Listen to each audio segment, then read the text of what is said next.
Rumba, come on.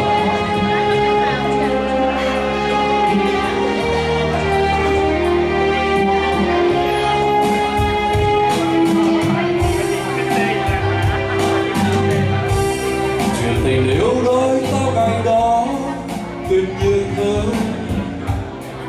Chuyện tình yêu ta ngày đó đẹp như mơ. Là hẹn nhau trên đường vắng quê, dìu nhau qua bao ngày phố mưa, mà bên nhau không biết lạnh giá.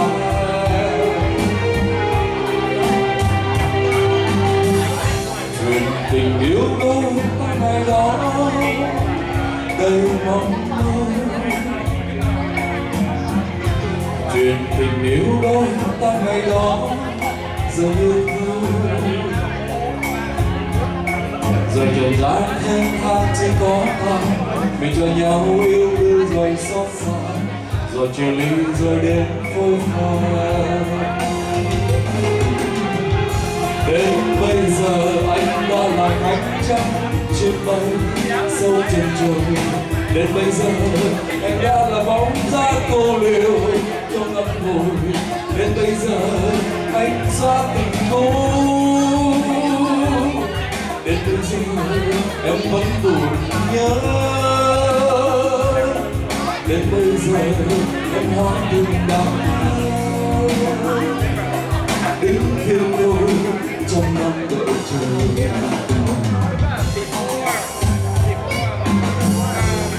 Chuyện tình yêu đôi ta ngày ấy giờ còn đâu.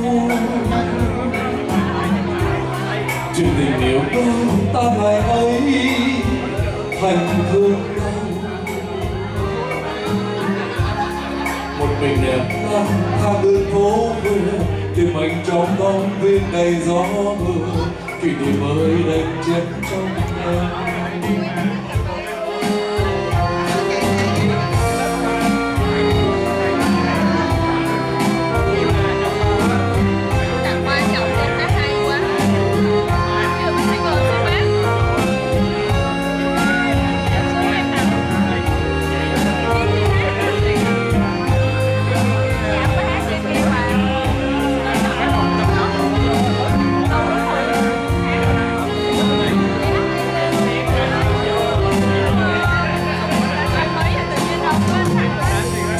Tình yêu đôi ta ngày ấy tuyệt nhiên đôi. Chuyện tình yêu đôi ta ngày ấy đẹp như mơ. Người lòng quen nhau trên đường phố quê, tình yêu không biết ngày gió mưa, mà mình nhau không vì lạnh giá. Chuyện tình yêu đôi ta ngày ấy đẹp như mơ. Chuyện tình yêu đôi ta ngày ấy đẹp như mơ. Rồi trần gian đây ngang chỉ có ta, mình cho nhau yêu thương rồi xót xa, rồi chia ly rồi đến phôi pha. Đến bây giờ anh đã là cánh trắng chim bay sâu trên trời. Đến bây giờ em đã là bóng giá cô liêu trong ngập ngùi. Đến bây giờ anh vẫn buồn nhớ. Đến bây giờ anh xóa tình cố. Đến bây giờ em hóa từng đá. Đứng yên đâu trong mong đợi chờ. Chuyện tình yêu đôi ta ngày ấy giờ còn đâu. Chuyện tình yêu đôi ta ngày ấy thành thương đâu. Một mình em lang thang đường phố quê, tìm anh trong công viên đầy gió mưa. Kỷ niệm mới đang chết trên núi. Một mình em lang thang đường phố quê, tìm anh trong công viên đầy gió mưa. Kỷ niệm mới đang chết trong núi. Một mình em lang thang đường phố quê, tìm anh trong công bên cạnh nhau kỷ niệm ơi anh trên trong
tôi đến nhà em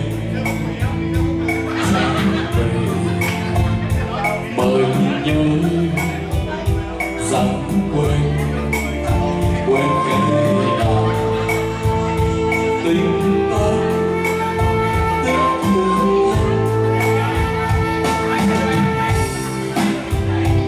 đêm khuya thao thức mong chờ mai tìm đến cô nàng ngày tình tay tình ta hôm sau tôi đến nhà em ngày nào năm đó nhưng em đâu rồi tình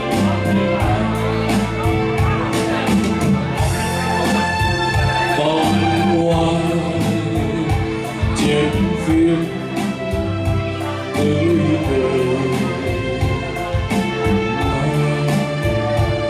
tặng đóa hoa xinh xinh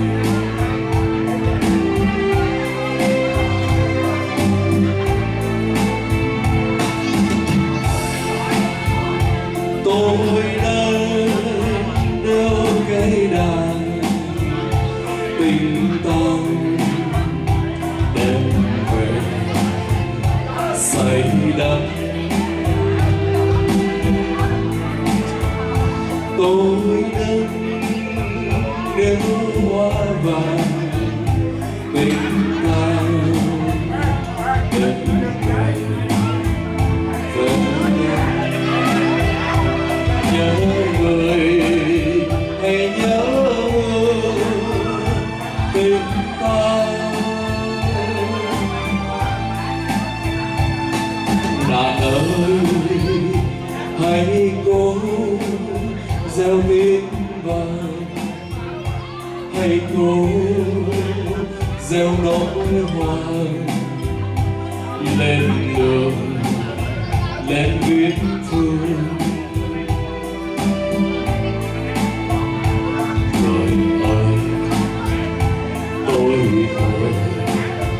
Hãy buông tiếng với tình hoa thắm thiết yêu tôi hãy yêu nàng yêu tôi hãy yêu nàng.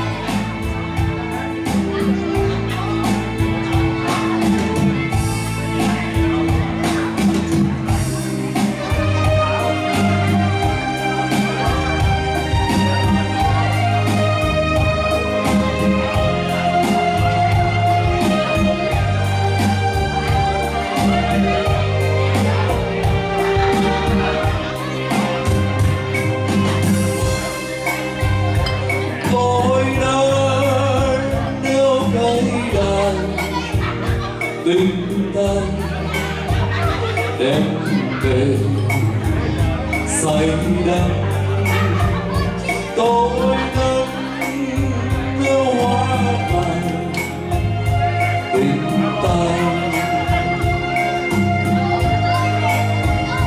yêu bóng hoa mùa vàng tình ta lòng tôi vẫn vương nhớ người hay nhớ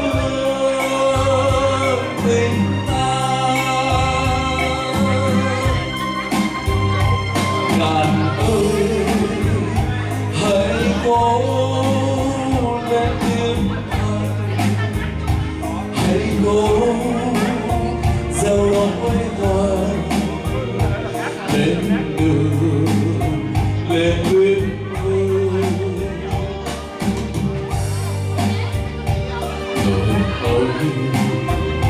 tôi thờ hay luôn biết với tình hoa thắm thiết yêu tôi hay yêu nàng yêu tôi hay yêu nàng tình tài tình tài hôm xưa tôi đến nhà em cây đàn còn đó mà em đâu rồi tình ta tình ta hôm xưa tôi đến nhà em cây đàn còn đó nhưng em đâu rồi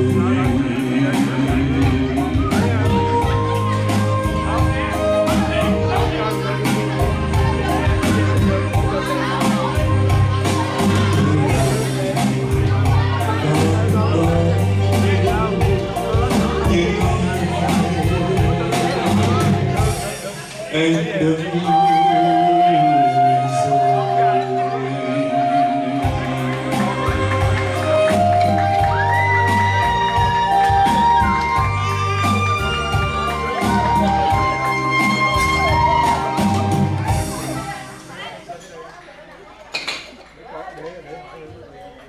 bỏ đâu quên hả quên đâu ở đừng giờ